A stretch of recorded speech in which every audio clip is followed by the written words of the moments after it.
Hello everyone, this is Deepak Verma and I welcome you all to my YouTube channel Education Leopard. If you have not subscribed my channel yet, please subscribe it for more educational and motivational content. And today we are going to talk about our 10th class CBSE English book number 2 Footprints Without Feet. इसका chapter number 9 है भोली. Bholi is written by a very famous author, film director, screenwriter and novelist K.A.Abbas. Full name was Khwaja Ahmad Abbas. He was born on 7th June 1914 in Haryana, Panipat. And he died on 1st June 1987 at the age of 72. And he was very famous for his books 20th March 1977, A Day Like Any Other Day. Second book was Indira Gandhi, The Last Post.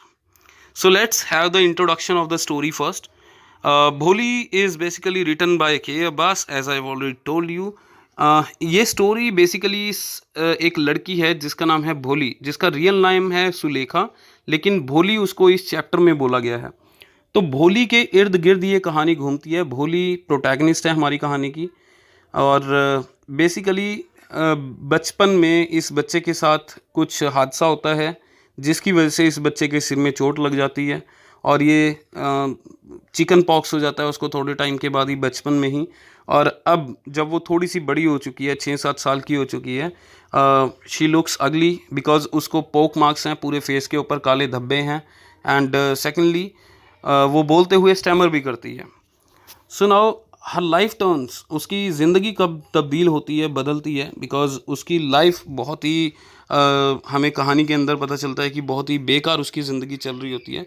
लेकिन उसकी life change कैसे होती है जब वो school में जाना start करती है. मतलब education education can lead you anywhere you want.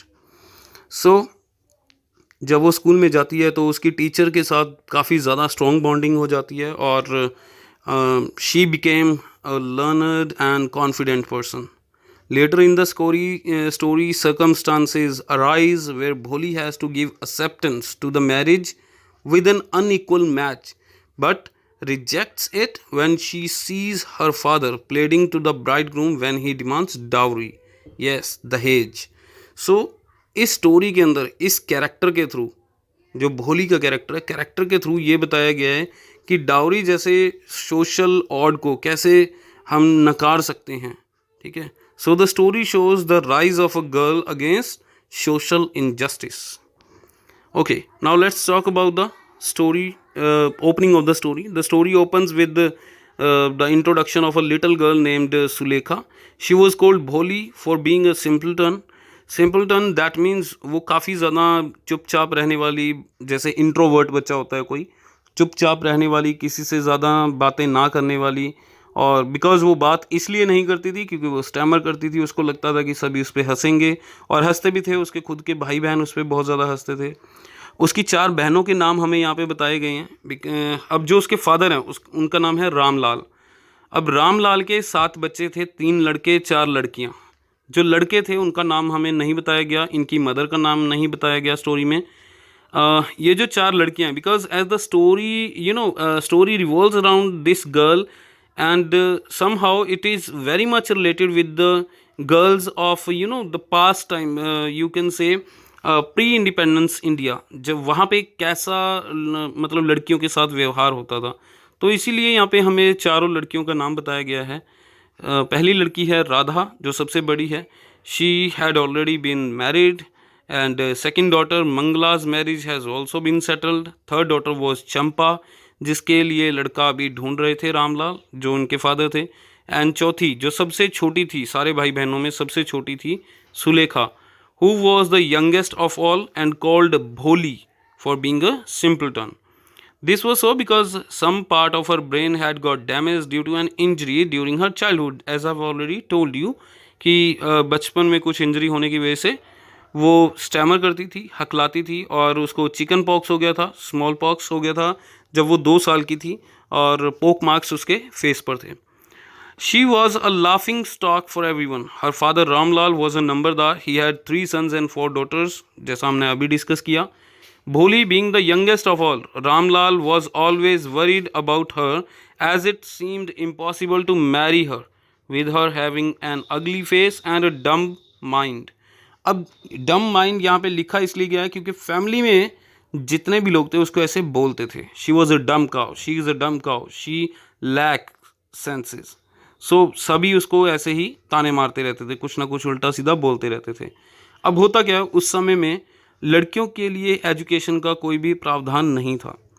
सो जो तहसीलदार थे, उस एरिया के जो तहसीलदार थे, आज के समय में कहूँ तो उनको डिप्टी कमिश्नर कहेंगे हम, तो उस समय में जो तहसीलदार थे वो इनके विलेज में आते हैं और गर्ल्स के लिए एक प्राइमरी स्कूल खोला जाता है। एंड जो तहसीलदार थे वो रामलाल जी को कहते हैं कि you are the representative of the government to the village, and इस विलेज के अंदर एक ही नंबरदार हो आप, और एक तरह से आप सरकार का चेहरा हो, है ना, सरकार के नियम कानूनों को बताने वाला इंसान है, जो गाँव के लोगों तक उनके मैसेज पहुँचाता है।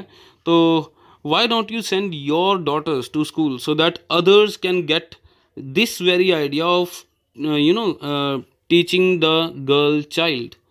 लेकिन अब इसके ऊपर रामलाल को बड़ा अलग सा मतलब बड़ा ही स्ट्रेंज लगता है, और ऑब्वियसली वो सबसे पहले किसके साथ डिस्कस करता है, अपनी वाइफ के साथ। So Ramlal's wife suggested to send Bholi to school, although she was against sending girls to school because no boy would marry such a girl. अब होता क्या था उस समय में, सबसे बड़ा जो मैं कहूँगा कि पंगा था वहाँ पे उस समय में, वो ये था कि अगर लड़कियाँ पढ़ लिख जाएंगी तो उन्हें बोलने की सेंस आ जाएगी, तर्क करने की शक्ति, ठीक है, द पावर टू रीज़न, यानी कि सवाल पूछने की जो शक्ति है, सवाल पूछने की जो समझ है वो आ जाएगी अगर वो लड़कियाँ पढ़ लिख जाएंगी। तो इसीलिए जो लड़कियाँ पढ़ लिख जाया करती थी तो उनकी शादी को लेकर बड़ा सवाल खड़ा होता था और उनकी कई बार शादी नहीं होती थी, और ये रियलिटी है, ऐसा हुआ है पुराने समय में हमारे यहाँ। So she reason that as Bholi had no chance of getting married so she could go to school. यहाँ पे उसका डायलॉग भी है, वो हम डिस्कस करेंगे वीडियो के सेकंड पार्ट के अंदर। She reason that Bholi had no chance of getting married so she could go to school. Bholi से देखो उसका शादी करने का कोई चांस नहीं है, बिकॉज भोली दिखने में बहुत ही ज़्यादा भद्दी दिखती है, गंदी दिखती है, अगली फेस है उसका, पोक मार्क्स थे क्योंकि पूरे फेस के ऊपर, और वो स्टैमर करती है, बोलते वक्त हकलाती है, तो हो सकता है उसकी मैरिज ना हो, तो इसको हम भेज देते हैं स्कूल। मतलब तहसीलदार के सामने तुम्हारी भी इज्जत रह जाएगी और ऑब्वियसली हमारे सिर से भी ये बोझ कुछ समय के लिए उतर जाएगा। This was the reality because these words were spoken by herself. In the beginning, Bholi was frightened to leave her house, but when for the first time in her life she was dressed up and her hair was washed and oiled, she felt that she was to visit a better place than her own house. In the school, she met a teacher who was very kind and polite to her. अब भोली पहले तो डर रही थी school जाने के नाम से, क्योंकि स्कूल का नाम ही पहली बार सुना था कि स्कूल क्या है, तो उसको कोई आइडिया नहीं था। शी वॉज फ्राइटन, वो डर गई थी। एंड जब उसको नहलाया गया पहली बार, उसको बड़े अच्छे से उसके बालों में, रफ़ हेयर, मैटेड हेयर थे उसके, बालों को वॉश किया गया अच्छे से, उसको नहलाया धुलाया गया, उसको कपड़े जैसे कि ड्रेस होती है स्कूल की, अच्छे कपड़े, मतलब साफ़ कपड़े, धुले हुए कपड़े पहनाए गए। बिकॉज उससे पहले उसके साथ क्या बिहेव होता था फैमिली में, being the youngest of all and being अगली एंड अ स्टैमर गर्ल, तो उसके साथ बिहेव बड़ा बहुत ही ज़्यादा एक्सप्लोटेशन वाला मैं कहूँगा बिहेव होता था। उसकी मदर उसको जो कपड़े देती थी वो कौन से होते थे, जो उसकी तीनों बहनों के छोटे हो जाया करते थे, कुछ कहीं से कुछ फटे होते थे कपड़े, मतलब बहुत ही गंदे कपड़े उसको पहनने को बेचारी को मिला करते थे। तो अब जब उसको अच्छे से कपड़े पहनाए गए, उसको नहलाया धुलाया गया, तो उसको लगा कि अब मुझे शायद घर से भी कोई अच्छी जगह है जहाँ पे मुझे ले जाया जा रहा है। So she reached school the next day. In the school she met a teacher who was very kind and polite to हर।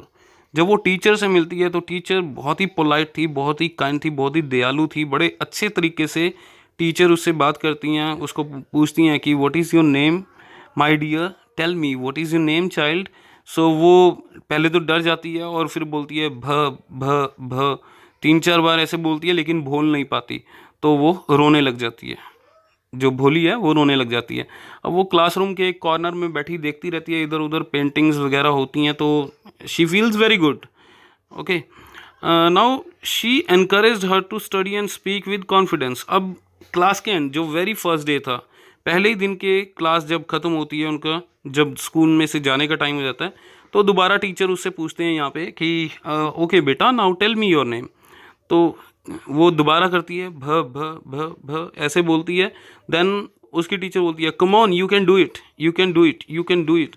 वो काफ़ी ज़्यादा इनकरेज करती है और वो बाय द एंड नाम बोल देती है भोली। तब जब वो बोलती है तो टीचर उसको बहुत ही ज़्यादा प्रेज करती है, अप्रिशिएट करती है। Yes, this is my girl, very good, keep it up, start speaking, start speaking, you will speak without any stammer in a in a very short time. So this filled hope in Bholi and she began to go to school every day.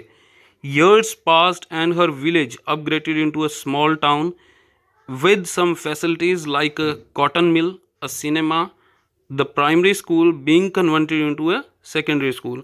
अब जो ये primary school था लड़कियों के लिए बनाया गया था, अब ये एक सेकेंडरी स्कूल बन गया था।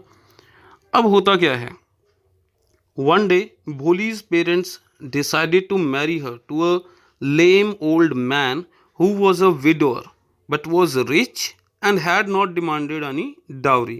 अब जो उसके पेरेंट्स होते हैं वो क्या डिसाइड करते हैं कि अब हम भोली की शादी कर देते हैं। उनके पास एक शादी का प्रपोजल आया होता है, जिस इंसान का नाम होता है, जिसने प्रपोजल भेजा होता है, उस इंसान का नाम है बिशंबरनाथ, जो कि पास के ही एक गांव का सेठ टाइप आदमी होता है, बिकॉज उसकी एक दुकान होती है काफ़ी बड़ी, तो काफ़ी पैसा भी होता है। उसकी मदर खुद बताती हैं, जो भोली की मदर हैं वो खुद बताती हैं, she that he has several thousands in bank, I have heard that. तो मतलब पैसा भी उसके पास होता है। So they thought it to be the best marriage proposal for their dumb daughter and fixed up her marriage. On the wedding day, the bridegroom arrived with great pomp and show, which filled Ramlal with joy. The groom discovered that Boli had poke marks and demanded dowry in return for marrying her. Now this is the turning point of the story. ये बहुत ही बड़ा turning point होने वाला है इस story का। अब होता क्या है, जब वो शादी करने के लिए डाउरी की डिमांड करता है, तो आगे कहानी में कौन सा नया मोड़ आता है, ये हम डिस्कस करेंगे अपनी अगली वीडियो में, यानी कि इस वीडियो के सेकंड पार्ट में। एज ये स्टोरी काफ़ी लंबी है तो ऑब्वियसली हमें इस स्टोरी के 2 पार्ट बनाने पड़ेंगे। So thank you very much for your cooperation. Will see you in the next video. This is Deepak Verma signing off.